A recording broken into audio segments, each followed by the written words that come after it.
Hey guys, how's it going? Matt from Foul Ball Productions here. Thank you so much for joining me today. I hope that you're doing well. I'm doing phenomenally. Thank you so very much. Thank you very much. I appreciate you tuning in to watch this recap, reaction, and review of The Expanse, Season 6, Episode 5, second to last of the whole season, of the whole series. After this, it's gone, and I'm not talking about the station. Hey-oh, puns are fun.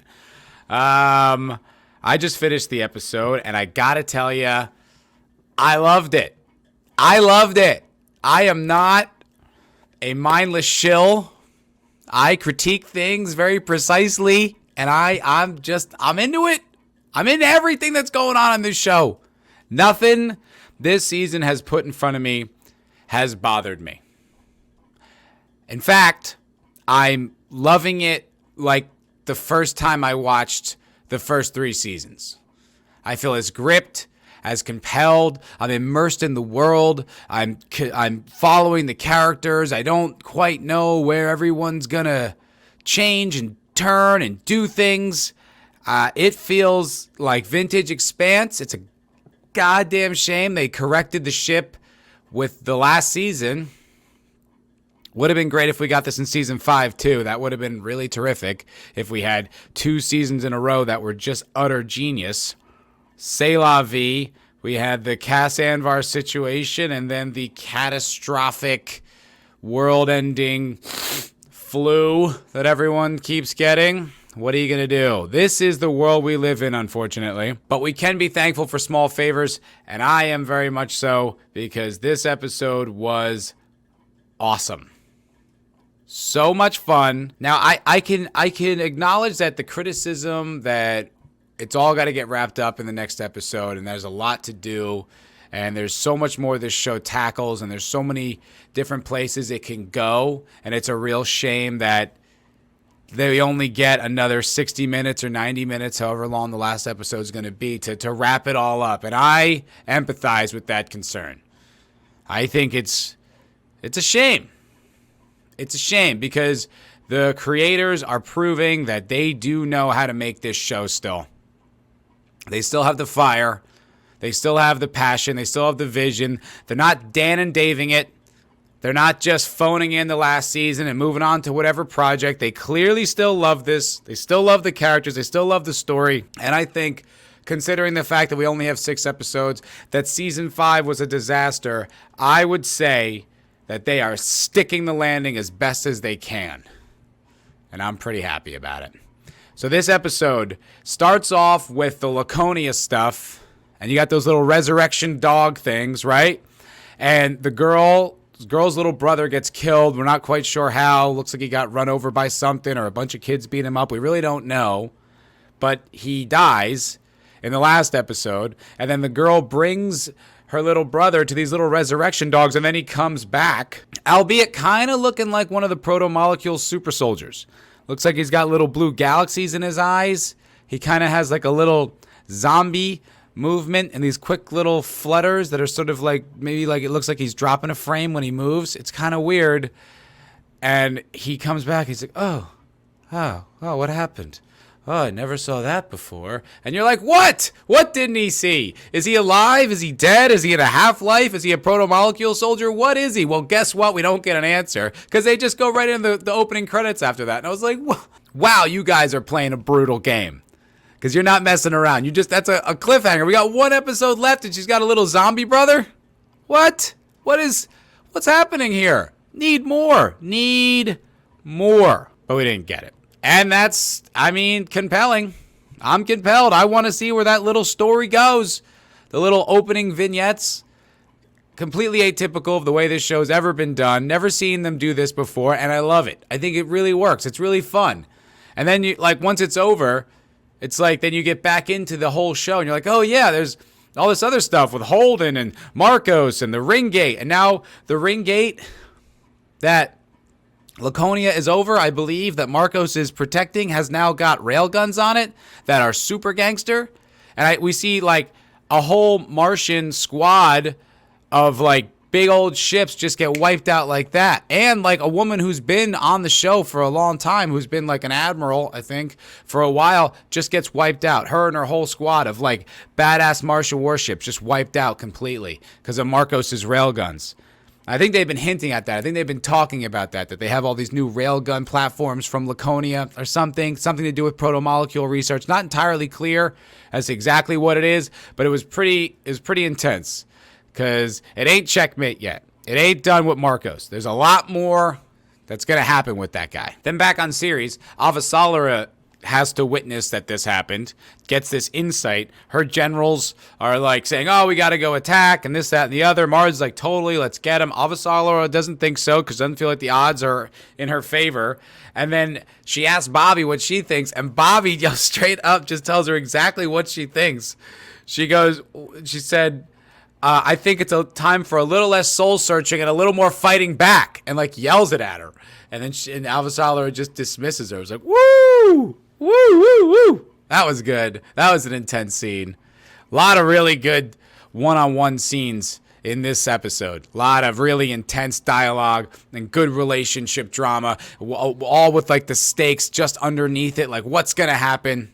So good. Then Drummer shows up to series as the big hero, has a big flotilla of supplies that she's bringing in that she robbed from Marcos, the savior of Ceres. On her way there, Avasarala hails her and is like, oh, the famous Drummer. And Drummer's like, yeah, all right, cool, blah, blah, blah. And she's like, would you like to meet with me? And she's like, no. And then turns off the communications and is like, you kill belters, I'm not about that life. And then is just going to drop off all the supplies. Pretty baller move, even though Avasarala wants to make that move. Then what she does is she sees Holden shares, this was a great scene, Holden shares the information with Avasarala that the ring gates might have like these Langolier type monsters that eat spaceships or something, and he's like, every time we go through the ring gates we risk it. And she's like, he's like, what we gotta do is tell Marcos about this, and hopefully he'll stop using the ring gates too. And she goes, you've got to be the most naive person I've ever met.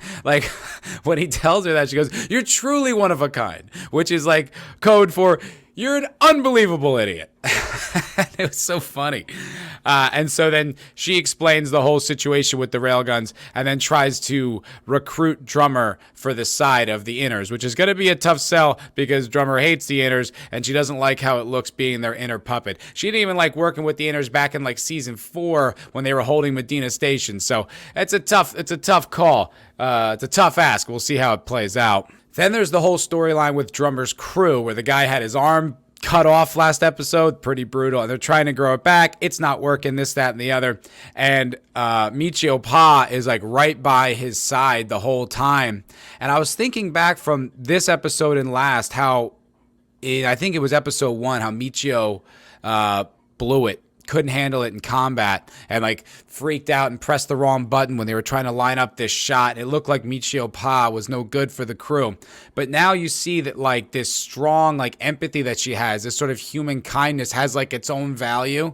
You know, she's not a warrior, but she's a really good like nurse aide, and she's like right there with her boy and really cares and was strong in the field when they needed a medic. It was like, oh, like she has valuable qualities. They're not to kill people, but she is like a good like field medic or something like that. And I was like, oh, that's a cool arc for the character where she's just kind of like this crying mess who couldn't contribute and actually kind of blew it for them, and now is like, you see her asset, you see her value. It's like, oh, that's cool. I like to see the character go in that direction. Then there's a great scene between Amos and Bobby, which suggests they might go at it. They might have a little bit of carnal action between the two of them, which would be pretty hot. I mean, they're both really attractive, like soldier types.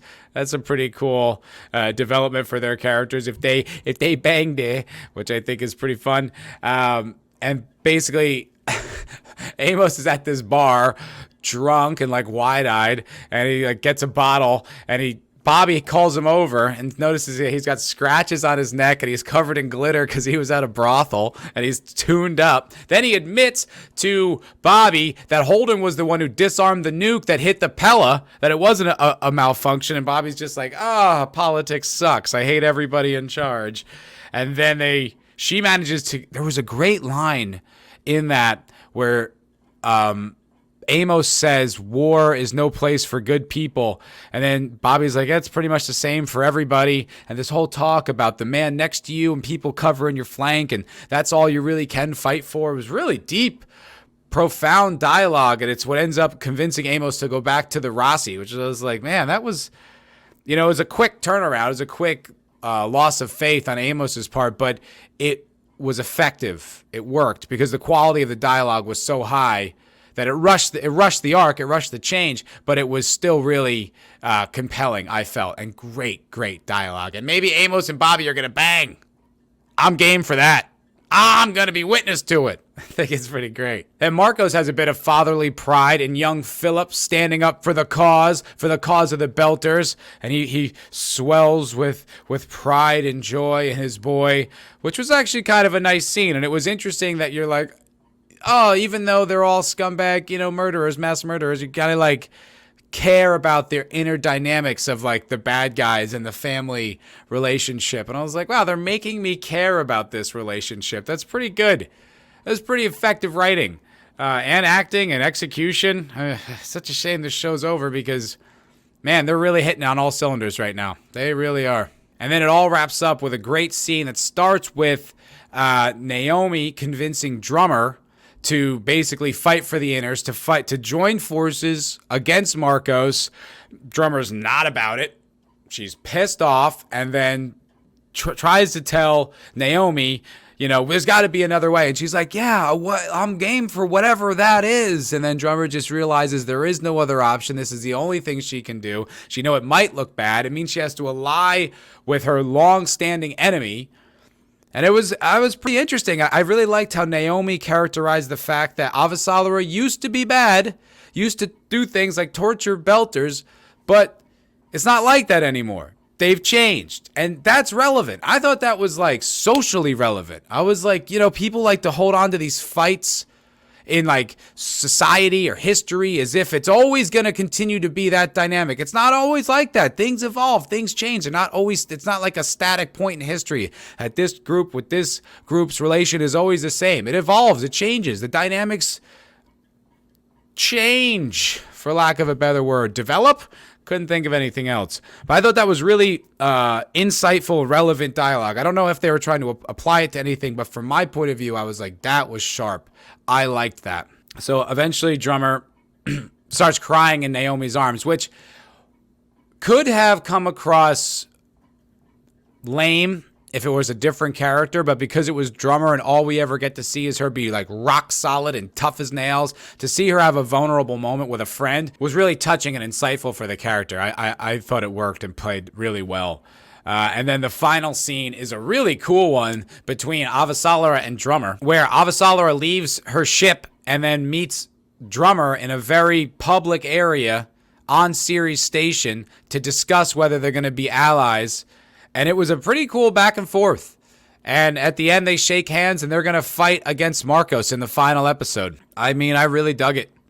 I dug everything about this episode. I think, as disappointing as it is that season 6 is only 6 episodes and then that's it, and that season 5 was a huge letdown, I think the fact that so far we've gotten 5 excellent episodes of The Expanse, hopefully the last one completely sticks to landing and we go off on a win, is a huge victory for fans of The Expanse.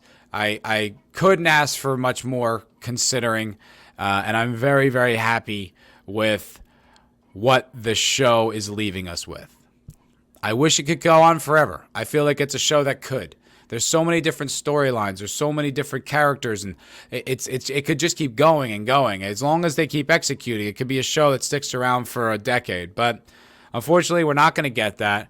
We are going to get the Expanse video game, which I will 100% be streaming on this channel, talking about it. Hopefully, it's going to continue the story. We're going to have some Drummer stuff with it. I don't know what it's going to be like. I don't know how good it's going to be, but I think it's kind of cool that they're at least continuing the IP outside of just the books. I think that kind of leaves the door open for maybe other content. I have no idea. I'm down for it because The Expanse has sort of reinvigorated my love of anything, really. Because I feel like nothing's good now. And this season of this show is excellent, and I'm really loving everything about it. Let me know what you think. If you agree with me, that's great. If you don't, I'd like to hear what your criticisms are. I know my boy Elvis is always out there holding my face to the fire on this one, and he doesn't agree. I like it. I think it's really good, but if you guys don't, or if you do, please let me know what you think down below. Press that like button and subscribe for more wonderful content on this terrific channel. Thank you so much for watching, Baratnas, and I'll see you all in the next video. Have a great day. Bye now.